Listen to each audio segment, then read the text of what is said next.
Today, we are going to be talking about the importance of scientific research in history and I guess the effects of prioritizing scientific inquiry over narratives or stories or vice versa when discussing history and historical events.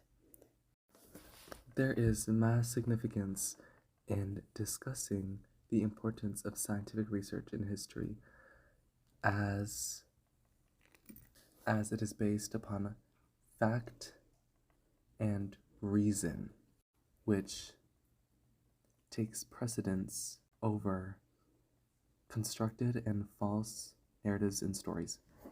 I agree that research is based on work and data and numbers, but who are you to say that someone's narrative is false or just disregard someone's story?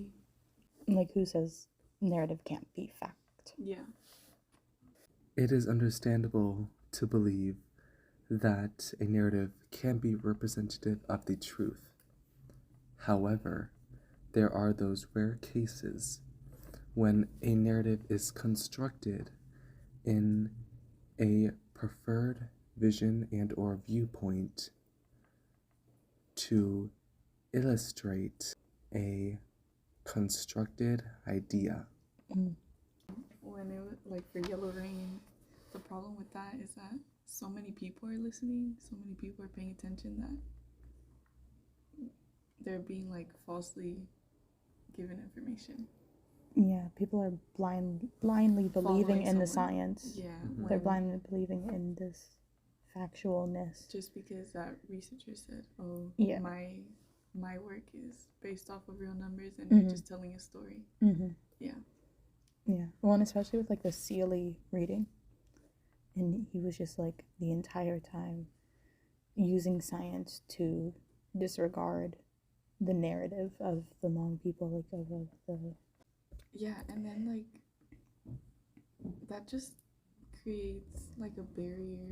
You're not even human at that point when you're not trying to listen to someone's story, especially in this case when it was revolving around deaths. When you're just oh, you're lying and not caring that people died. You don't even seem human. Yeah, it just reduces a genocide to a number, opposed to a tragic experience. But I do agree that there are some cases where the narratives are constructed in order to favor a certain perspective, especially early American history. I think is the most prominent of that, of just white colonizers overstepping their boundaries and erasing indigenous narratives because it didn't fit with what they were talking about. And what I noticed in this particular case is a similar use and employment of this idea, right, that they are questioning the logic of these people, of these victims, and making these people question what happened to them, even though the Americans are fully aware of the impact and the significance of the Yellow Rain, which is important to understanding the interview document in which the interviewer interviewed the Hmong woman and questioned her and her family's experience. And then when you don't have a filter, especially at the end of that podcast where he was oh, I don't care that she started crying, I don't care that she called me a liar, she's invalidating my experience. You just become selfish when yeah. And I do think it's dangerous to blindly follow either narrative or scientific inquiry, because even with what we read about the NPR radio lab was they constructed that narrative. They took her story and her family story. Ong Yang is the name of the uncle. But they just they repackaged their part in this whole like scandal, and like made it seem that they were sympathizing, they were simply, and so that blind, like following that narrative is also really dangerous because it underplays the damage that they did to that family, because like people just believe, oh, they were just sympathizing, because that's what they said, because they edited out parts of the interview that didn't fit them, they kind of controlled that narrative. So I guess it's also important to like know everything before you make concrete decisions, before you follow blindly. Like don't just trust one person's word or one side's story. But then that's not, I don't want to say that's like not possible, but like let's say in our case where we're being taught that, we can't even, like, we can't make our own decision basically, because we're learning what the schools, I don't, do you get what I'm saying? Yeah, like we're being taught this because the school's making us learn it. Yeah. And then we can't decide what to believe except what we have in front of us. That's true. So yeah, like finding your own research, and I guess that like goes back into like our metacognition, but like just not being biased and reflecting on your own biases, and then taking that and using that reflection and that knowledge to accurately analyze a piece of rhetoric, to understand what language are they using, what are they trying to make me feel, what is the goal of a person writing this. But of course, there is a need for transparency and to understand the historical contexts of what is being discussed, because particularly during this time, during the use of this chemical, the Americans were not particularly invested in reaching out to the victims of their own created crisis, and that is reflected in the interview and his selfishness to understand the family's viewpoint, and that he is carrying a American constructed vision, which relates back to what we're being basically spoon-fed and taught right now, is to perceive this American vision and to view it through the lens of our country, our people, and make an attempt to sympathize with the victims, when it is truly a matter of understanding both sides, as you stated, and learning from both experiences, no matter if the narratives in both sides are constructed or not. Just being well-rounded, being well-versed, knowing your history, knowing what took place. I think that's also like why I like reading a lot of foreign news outlets, because even if they are biased because of foreign relations with America, it is the other perspective. It is a different way of reporting that history.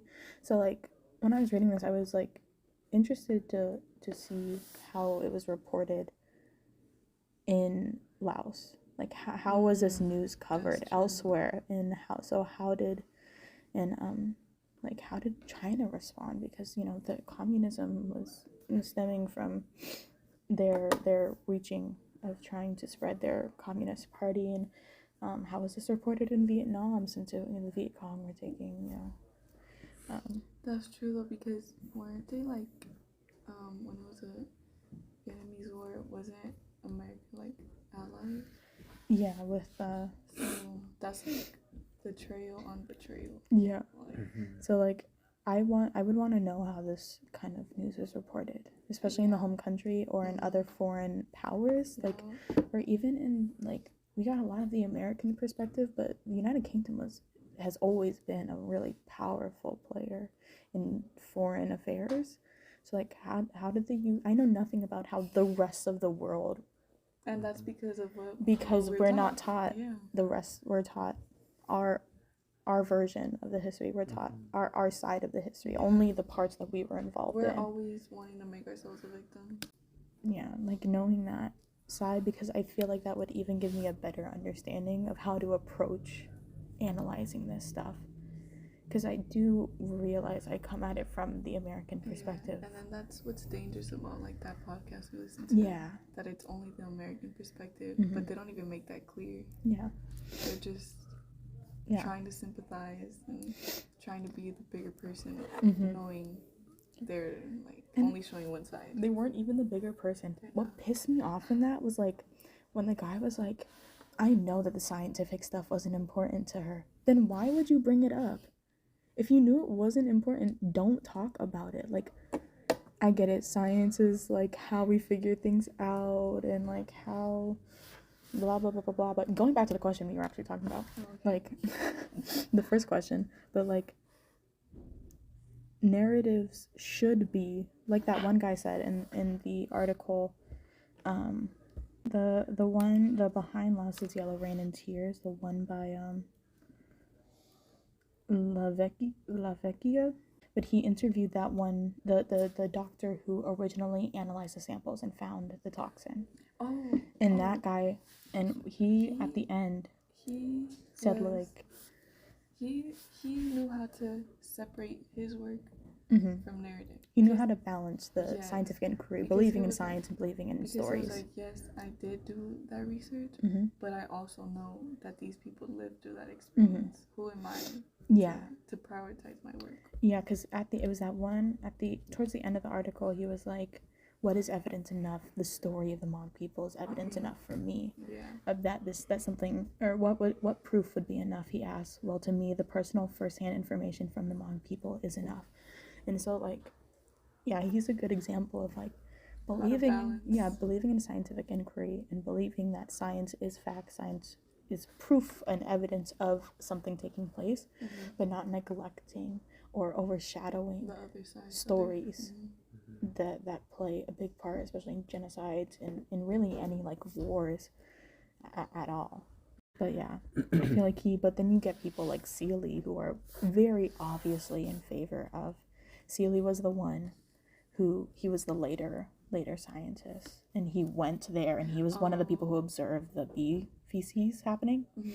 And that's somebody who you can see is much in favor of just science, of solely believing if I didn't see it, then it couldn't have happened. There's a necessity to separate plain scientific fact and what occurred from X, Y, and Z. Yeah.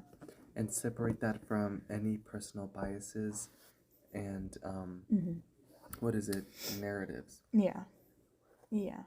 When it comes down to this particular subject, is the matter of preserving the fact of what actually occurred. It's only when people wish to twist this narrative is when fact no longer becomes fact, it becomes a lie. Yeah, like fiction. It becomes something constructed, right? And you bring up an interesting point, just like, I think people sometimes believe that solely believing in science therefore means you're unbiased, because science can't lie. But I think that in and of itself is a bias, that you aren't believing stories, that you aren't believing firsthand accounts, these primary sources, because if you believe in science, then you can't be biased because science doesn't lie. So I think that's also another dangerous thing of not being self-aware that in and of itself could be blocking you from truly knowing a story or truly knowing history. So I believe that when we break down these terms, that as we have been discussing, that it is of course important to consider both scientific and narratives as they work hand in hand together to construct a picture of any event and of any story. And by considering these two most basic principles, only then can we fully understand how history occurred and how we can learn and further understand what happened.